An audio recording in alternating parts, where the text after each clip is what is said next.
edition of the UK Law Weekly podcast with me, your host, Marcus Cleaver. Before we get started with today's episode, there is just a bit of housekeeping I want to do. The first thing is to mention that there were a few weeks when there wasn't any episode that was posted. This was because I was away in the US for a few weeks, and although I had some episodes lined up to go out, for whatever reason they just didn't end up doing it. So it means that I've got a bit of a backlog to get through. We might have a few bonus episodes or midweek ones, but it's actually quite nice to have a bit of a backlog anyway, because I'm currently working on some contract law videos, which you will be able to find on my YouTube website, so that should keep that going. The other thing to mention is that I received an email the other day to ask about the podcast being on Spotify. And the reason that it wasn't on Spotify was because originally you had to host the podcast through a certain service, and then that was the only way to get it onto Spotify.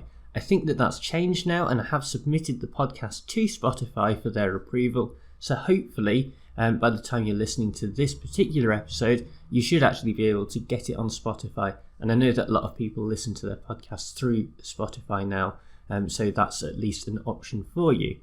Right, with that in mind, let's get on with this particular episode, which is Cape Intermediate Holdings Limited and Dring. The citation for this case is 2019 UKSC 38. So instead of dealing with a private law case or a review of a government decision this week, we are actually exploring the internal rules that apply to the courts themselves. In particular, we will be looking at Rule 5.4c of the civil procedure rules that govern how an individual who is not actually a party to a given case can get access to things such as statements of case, judgments and orders that exist in the public domain.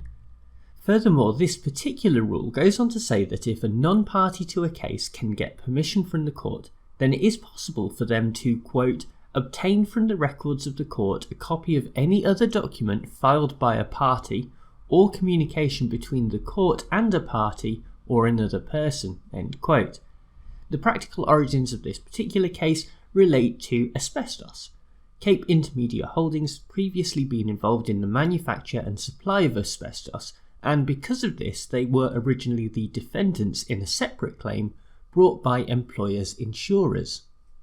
As you can imagine, a lot of interesting paperwork and documentation was presented to the court during the trial, which was of significant interest to the people who had actually become ill as a result of exposure to asbestos, even though they weren't a party to this specific case.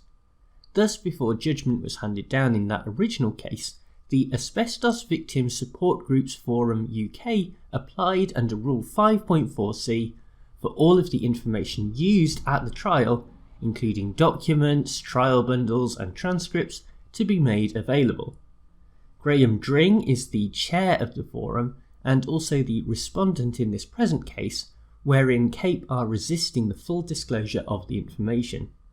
At first, Dring was successful, but in an appeal to the Court of Appeal, the disclosure was limited to, firstly, statements of case that were held by the court, secondly, witness statements, expert reports and written submissions provided by Cape, and thirdly, it was held by the court that any further disclosures beyond this would have to first go before the original trial judge, or if they weren't available, a different High Court judge, who would allow for disclosure if the documents in question had either lost confidentiality, already been read out in court by the judge, or if it was in the interests of open justice for Dring and the forum to have access to those papers.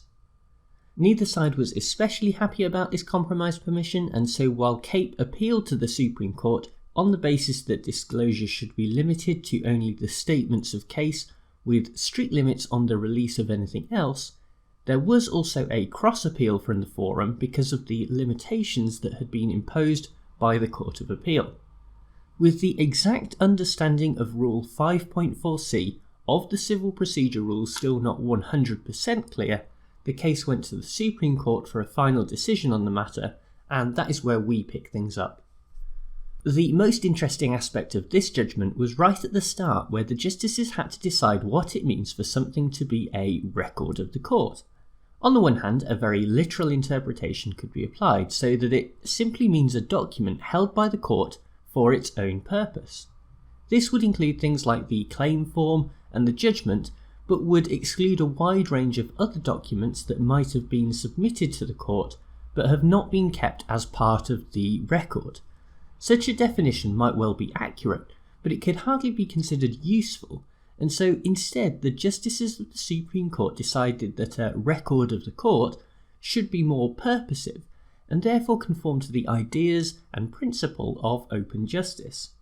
The principle operates right across the justice system, and is important because not only does it mean that the system can be held to account, but it is also educational insofar as it helps inform the public about how judgments are reached. In cases where so much is submitted in writing, this can be difficult, and therefore access to documentation is an important element of open justice. The starting point should be that an applicant has a right to the range of written material, including not only submissions by the parties such as skeleton arguments, but also to documents that have been placed before the court, whether the judgment has actually read them out or not. Of course, this is not some universal or unlimited right, and it will be subject to restrictions. An individual who is not actually a part of the case will be expected to explain in their application why they want access, and how that access will further the principle of open justice. It is then the job of the courts to consider this in the light of other factors that mitigate against the principle of open justice, such as another person's right to privacy, the needs of national security, or even commercial confidentiality. When coming to this assessment, the rules of court are a valuable starting point, but they cannot be the be-all and end-all when it comes to a decision that, by its nature, relies on proportionality. So with that in mind, what should the decision in this case be? Well, as we have just noted, the basis for the order of the court is not really Rule 5.4c, which was heralded earlier on as the centrepiece of proceedings. Instead, the order that was made by the Court of Appeal can find its authority in the principle of open justice itself, and so the order it has already made can stand. Meanwhile, the other requests for access will be returned to the judge who heard the original case, and they will be expected to come to a decision based on the principles of proportionality that the Supreme Court has laid down in this case. Overall then, in this judgment, the justices have taken a clear step away from the arguments made by the parties. Whereas they focused on the rather more concrete stipulations set out in Rule 5.4c of the Civil Procedure Rules, the Supreme Court instead looked to the much broader principle of open justice. The question for us is whether they were right to do this. In general, the law and the rules that are laid down are important. If we were entirely dependent on broad sweeping principles alone, then it would lead to great uncertainty. Things like the Civil Procedure Rules offer an anchor, especially in a common law system. On the other hand, being completely beholden to the rules can mean that you lose sight of these constitutional principles that do ultimately guide the way that the country is run. With that in mind, I think that the justices generally got the balance right here. The principle of open justice demands that as a starting point, documents and information should be made available to the public. There are obvious reasons why this should not be an absolute right of access, such as national security, etc., but that is where the rules come in and help to provide more specific structure. Ultimately, the question does become one of proportionality between open justice and protecting named rights and interests, with the default position always favouring public access. The balancing act is not always an easy one, and indeed in a case like this, there may be some genuine commercial interests that require protecting. However, the point is that it is for the courts to make that decision. There may be some debate about whether the same judge who hears the substantive case should also be making a decision about open access, but it is not like they themselves are impacted by the outcome, and in fact, because they know the case better than any other judge, they are actually best placed to make an assessment as well. In the end, the principle of open justice offers its own consistency, and it is then through both the court rules and precedent that the boundaries are drawn. The advantage of this approach is that the courts do not become hamstrung by strict rules and can adapt the levels of accessibility over time. Access to information and open justice are not just a fundamental part of the British Constitution, but also any functioning Western democracy, and in this case the Supreme Court have made clear that they will not permit this to be undermined. Well, thank you very much for tuning into this podcast episode, and thanks as ever to bensound.com who provide the theme music.